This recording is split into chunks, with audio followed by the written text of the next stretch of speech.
हरे कृष्णा।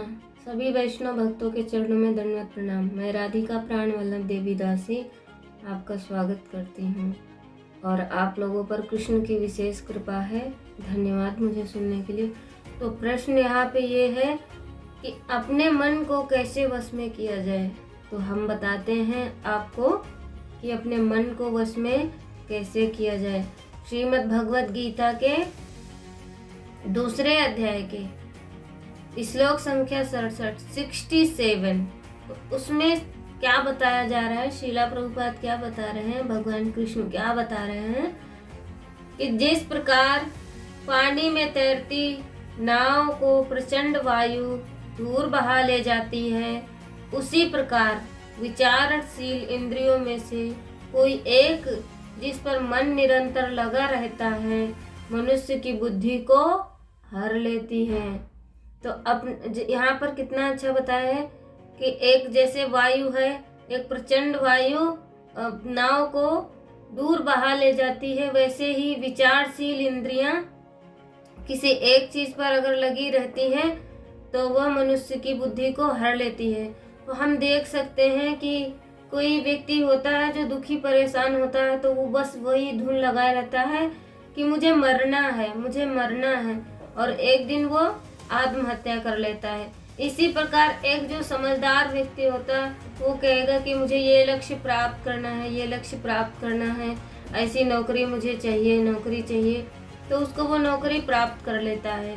तो इसी प्रकार यहाँ पर है कि एक विचार पर विचारशील इंद्रियां एक ही जगह पे लगी रहेंगी तो वे मनुष्य की बुद्धि को हर लेती हैं।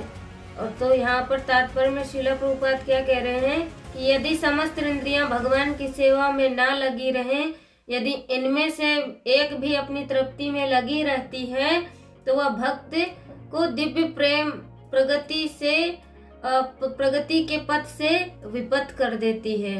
तो जब अगर कोई भक्ति कर रहा है और उसकी इंद्रियां एक भी इंद्रियां अपने लिए लगी हैं तो उसको भक्ति पथ से विपत कर देती हैं, कर सकती हैं। जैसे कि अम्बरीश महाराज के जीवन में बताया गया है, समस्त इंद्रियों को कृष्ण भावनामृत में लगा रहना चाहिए। अपनी जो इंद्रियां हैं, जो भी इंद्रियां हैं, उनको श्री भगवान की सेवा में लगाना चाहिए और अपने मन को वश में करने का एक यही सरल विधि है और कोई विधि नहीं है। तो अम्बरीश महाराज से हमें शिक्षा लेनी चाहिए। जो अम्बरीश महाराज थे वो अपनी समस्त इंद्रियों को सिर्फ और सिर्फ भगवान की सेवा में लगाते थे और हमारा जन्म भी इसीलिए हुआ है, भगवान की सेवा करने के लिए, ना कि माया की सेवा करने के लिए। जब माया के पति की सेवा करेंगे तो हम सभी सुखों को प्राप्त करेंगे और सुख दुख की हमारे अंदर लालसा ही नहीं रहेगी। जब तक सुख दुख की लालसा रहती है तब तक हम किसी भी कार्य में सफल नहीं हो सकते और हर कार्य को प्रसन्न होकर करना चाहिए। यहाँ पर कितना सुंदर उदाहरण है कि जैसे हमारी इंद्रियां हैं, आँख, नाक, कान, मुख, जिह्वा, तो हमारी आँखों से क्या करना चाहिए? श्री हरि के दर्शन करने चाहिए और अन्य दूषित वस्तुओं को देखने से निषेध रहना चाहिए, बचना चाहिए। और जो हमारी जिह्वा है उसे सिर्फ और सिर्फ भगवान की चर्चा करने के लिए, भगवान का भजन करने के लिए, भगवान का प्रसाद ग्रहण करने के लिए करना चाहिए और अपने मुख से सिर्फ और सिर्फ भगवान का ही नाम लेना चाहिए। किसी को अपशब्दों का प्रयोग नहीं करना चाहिए। और हमारी जो नासिका है वो भगवान के चरणों में चढ़ी हुई इत्र को ही सुगंधित लेना चाहिए। हमारे जो हाथ हैं वो भगवान के सेवा, अर्चन विग्रह सेवा में लगाने चाहिए, वैष्णव भक्तों की सेवा में लगाने चाहिए।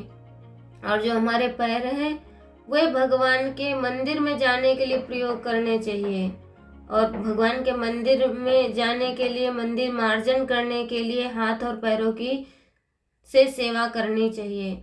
और जो हमारे कान हैं वो किसी की बुराई ना सुन के वो सिर्फ और सिर्फ भगवान के भगवान की लीला, भगवान के विषय में ही सुनना चाहिए, भगवान के कीर्तन सुनने चाहिए, भगवान की कथाएं सुननी चाहिए, ना कि विषयाशक्ति के विषय में सुनना चाहिए। किसी की बुराई निंदा नहीं सुननी चाहिए इन कानों से।